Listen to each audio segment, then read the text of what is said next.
All right, welcome everybody. Let's finish chapter 1. So the final two definitions that we need to go over are experimental and observational studies. So within an experimental study, in an experiment, we apply some sort of treatment and then proceed to observe its effects on the individuals. And for an observational study, we observe and measure specific characteristics, but we don't attempt to modify the individuals being studied. So the visual I like to think about is, all right, so if we have, experimental, and if we have observational. For observational, I want you to think, and I'm a very bad artist, but I just want you to think of some eyes, right? Like here, whenever you have an observational study, you're just looking, okay? You're not doing anything to give a treatment or some sort of placebo within the study. Experimental, on the other hand, you're giving something, some sort of treatment, and you're observing the effects of it. Okay? So let's try and look at some examples over here to see if we could differentiate the two. Here, critical thinking. What's wrong? So for exercises 21 to 28, determine whether the study is an experiment or an observational study. Okay? And then identify a major problem within the study. We'll do this part later on within the lesson. For now, let's just see if we could determine whether the study is experimental or observational. Okay, so let's take a look at 21. It's saying online news. In a survey conducted by USA Today, 1,465 internet users chose to respond to this question posted on the USA Today electronic edition. Is news online as satisfying as print and TV news? 52% of the respondents said yes. So this type of study, would it be experimental or observational? And what is your reasoning, right?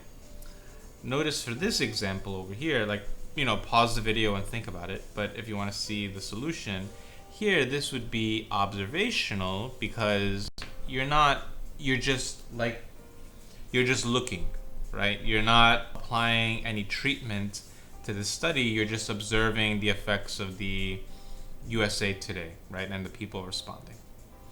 Let's look at 22.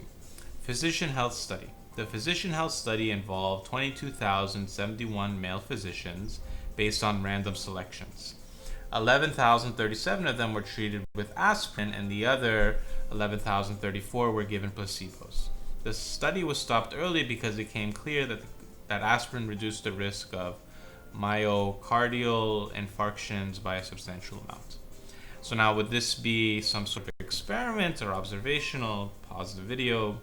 But notice that they're given some sort of treatment, right? Or some sort of placebo. They're given something within the study. So here it's pretty straightforward that this is an experimental study, right? What I want you to do is, for the rest of these, try and do them on your own. State whether it's observational or experimental, okay? So let's say you want to see the solutions for 23.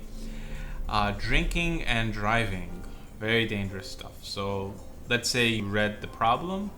This would be experimental because within this example, they are given alcohol. They're given something, which is extremely bad. But anyway, they're given something, so it's experimental. Let's look at this. Blood pressure. For this one, it will be observational because what are they doing? They're just randomly selecting 4 males and females for her study. They're just observing the blood pressure. They're not given something.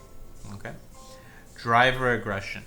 In testing a treatment to reduce driver aggression in the United States, the original plan was to use a sample of 500 drivers randomly selected throughout the county. The program managers know that they could get biased samples if they limit their study to drivers in New York City. That's pretty funny. So they plan to compensate for that bias by using a larger sample of 3,000 drivers. So here, are they given anything? No. Oh wait, are they giving something? Oh yeah, I'm sorry. They're testing a treatment, right? So they're giving them something to try and reduce driver aggression. So this would be an experimental study. Right. Let's take a look at the next one, the Atkins weight loss program. So they're given. Let's see. An independent researcher tested the effectiveness of the Atkins weight loss program. So they're just testing a program. So for this one over here, because they're given some sort of program to actually use, this would be experimental because they're giving them something to see whether or not the program was effective or not. Okay. For 27, a sociologist has created a brief survey to be given to 2,000 adults randomly selected in the US population. Here are the first two questions. Have you ever been victim of a felony crime? Have you ever been convicted of a felon? So notice that they're just giving them a survey. They're not giving them some sort of like medication or whatever. So here, this is just observational. They're not altering or changing the people or the subjects that they're testing. Okay? And final one. The Pharmaceutical Research and Manufacturers of America want information about the consumption of various medications.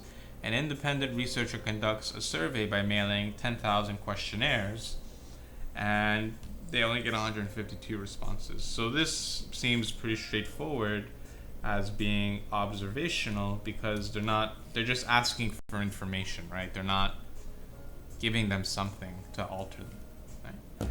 And that's it for experimental and observational. But for the final part over here, what is this final part here? It's saying identify a major problem within the study. Okay, so for 21, let's take a look. Here, what do you find? Can you find a bias within 21? Like, is there something wrong within this study? Let's read it again. It's saying, in a survey conducted by USA Today, 1,465 internet users chose to respond to this question posted on USA Today. Is news online as satisfying as print and TV news? 52% of the respondents said yes. So can you find some sort of bias or something wrong within this study? And you could pause the video and try and go through it. But here, notice how they're asking internet users if they prefer online news compared to print and TV. But the bias is that they're already asking people who are online, right? Like if you're asking somebody online, do you like to be online versus, or do you like to get information online versus within TV, then more likely they're going to be leaning towards the online news. And I think this is what I wrote. Yeah, question is posted in an electronic edition. Okay. There are other biases within this, and that's up to you to kind of figure that out, right? Let's try and do 22 together. Here within this, try and read this and try and find some sort of bias, right? Pause the video. For this one bias I thought was, why are you only using male physicians? Why don't you use female physicians? I think that's what I wrote. Yeah, why only male physicians? Okay, I mean there are other biases that you could think of, but this is the one that popped up to me. What I'd like you to do is, for questions 23 to 27, I'm sorry, 23 to 28, what I'd like you to do is try and find some sort of bias within these, and then we'll go over it together as a class. Okie dokie. Okie dokie. That's it for today. I hope you enjoyed it. Yeah, and we're done with chapter 1, and next week we'll do chapter 2. Enjoy.